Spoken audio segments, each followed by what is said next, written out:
Hey friends, welcome back to Homesteading Hustle. Today I'm going to share with you one of my absolute favorite recipes. It is the Sloppy Joe.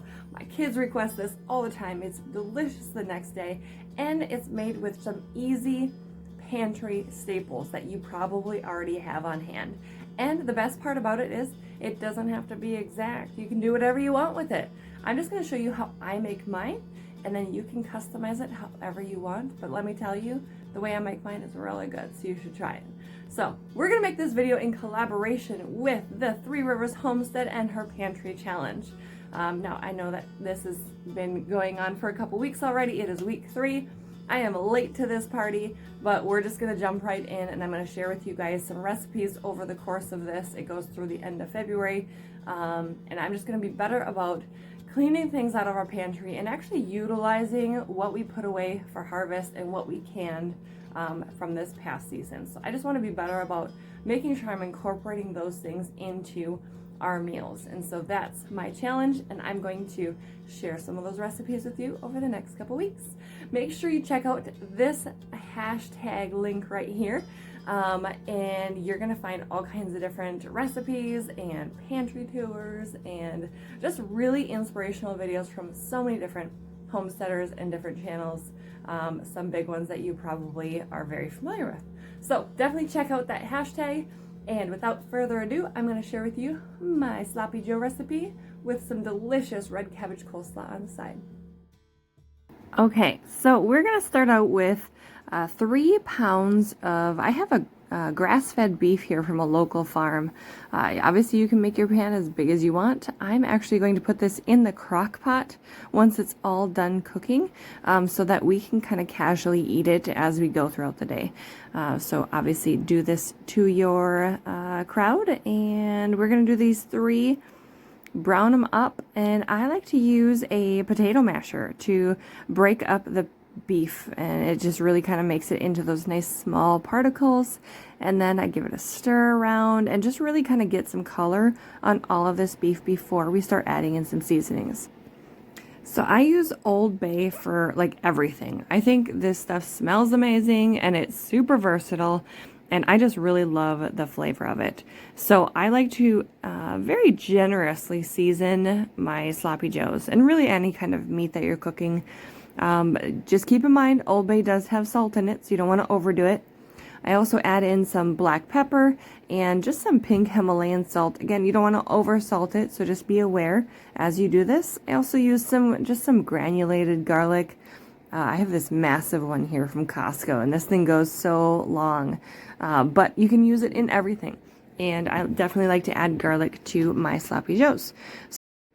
And then we're going to do something a little untraditional.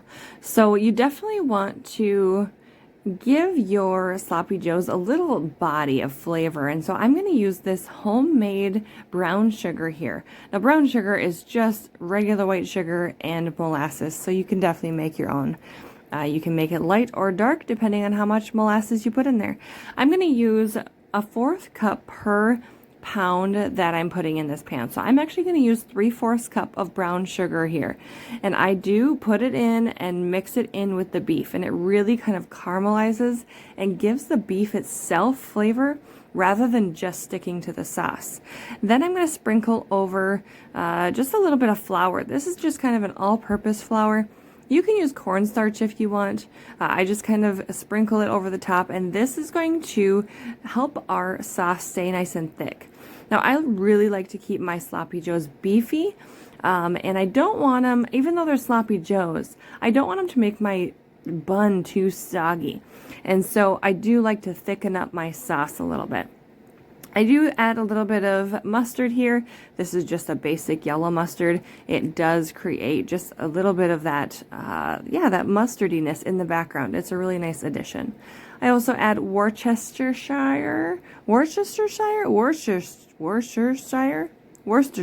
that's what it is. Worcestershire sauce. Say that 5 times fast. I do add a little bit of apple cider vinegar. You don't want to go too much on this, but a little bit of acidity in this also really helps just highlight some of those flavors.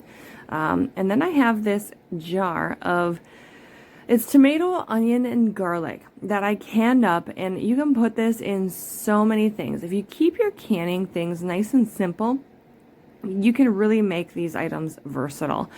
So I'm going to use this whole quart jar in this 3-pound pan of sloppy Joe mix. Now, like I said, this is tomatoes, onions, and garlic. So keep in mind, when it comes to sloppy joes, you can add any kind of vegetables that you want. If you want to, shred up zucchini or dice up bell peppers or whatever you want to put in it, get really creative with it. I'm keeping it super simple today, but I do like that this has little chunks of tomatoes. If you have just plain tomato sauce from the store on hand, that works excellent. You can definitely put that in. If you have some tomato paste on hand, that'll really highlight the tomato flavor that goes, that's obviously the base of a sloppy Joe. So do what you have in your pantry, but this is what I'm using, and this is kind of the general recipe that I go to. So now that this is all mixed up, super simple, and to see how fast that came together, I'm just going to put it in this crock because my mom's coming over later, and I just want to make sure we have a really easy meal to serve whenever we're feeling hungry. So this will feed all of us no problem, as well as have leftovers for the week. So I'm going to put this in the crock. We're just going to keep it on warm. It's already pre-cooked and everything. It's just going to hang out. It'll thicken a little bit more as it sits. But we're going to serve it on these delicious homemade, they're challah buns.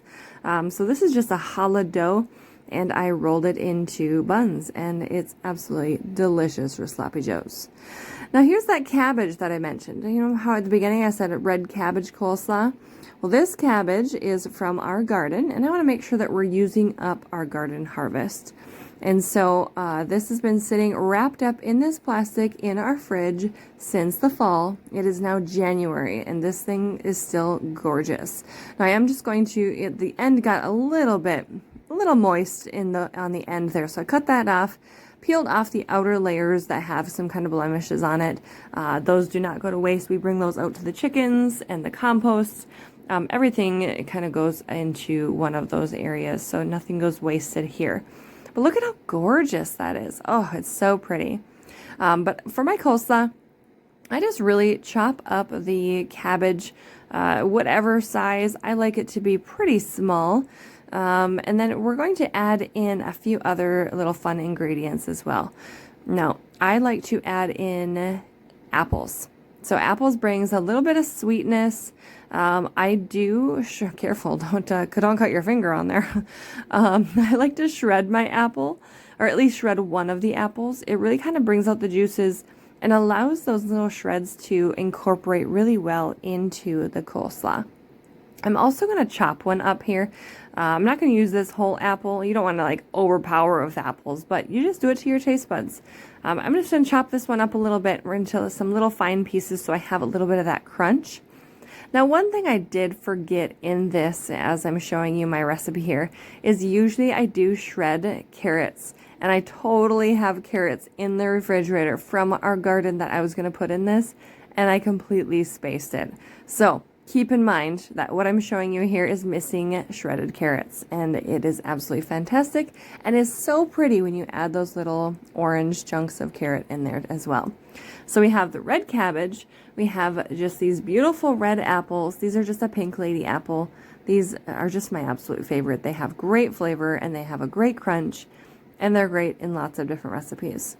So we're going to add that in there, and then we're going to mix up our sauce.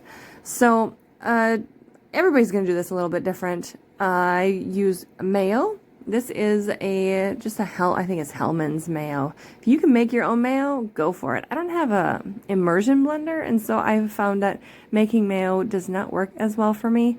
If you have any tips on how to do that, maybe just in a mason jar by shaking it a certain way or a certain temperature, it hasn't worked for me. So let me know in the comments down below if you have tips on that. So I just use the mayo, I use a little bit of sugar, and I use a white distilled vinegar. Now this is the base of my coleslaw mix. My grandma, I know she adds a little bit of yellow mustard to hers. I didn't today in particular. I have in the past, and it is nice as well.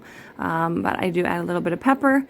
Sometimes I add a little bit of salt. you do have that sweetness and that tartness from the vinegar. You just want to make sure you balance it all out with the proper seasonings. Then I'm just going to pour it on and mix this all together really well. Now, as you can see, nothing is really measured super precise here. I really bake and cook based on feel and look, which is why a lot of my stuff sometimes is slightly different between, batches or days, whatever. But sometimes, you just got to make it with love. So anyways, I put that in the fridge for a little bit. And after you let it sit for a little bit and allow the sauce to kind of break down that cabbage, I go ahead and I add just some basic raisins to this recipe. And I don't like to let the raisins get super soggy, so that's why I wait until I'm about to serve it to add those in. But that's a really delicious addition. So here's this awesome sloppy joe. Oh my gosh, you can't tell me that doesn't look good. It's super beefy. I'm serving it with some of our homemade pickles. My husband makes these pickles from our garden. They're delicious. And then, obviously, I didn't put this on this picture, or on this plate, I should say. That salad right there was really delicious. I did serve that alongside here. And then we have that beautiful red cabbage coleslaw. This is a super easy meal you can whip up with easy things that you might already have in your pantry. Thank you so much for watching, and I hope you go and make this for yourself. Enjoy and have a wonderful, blessed day.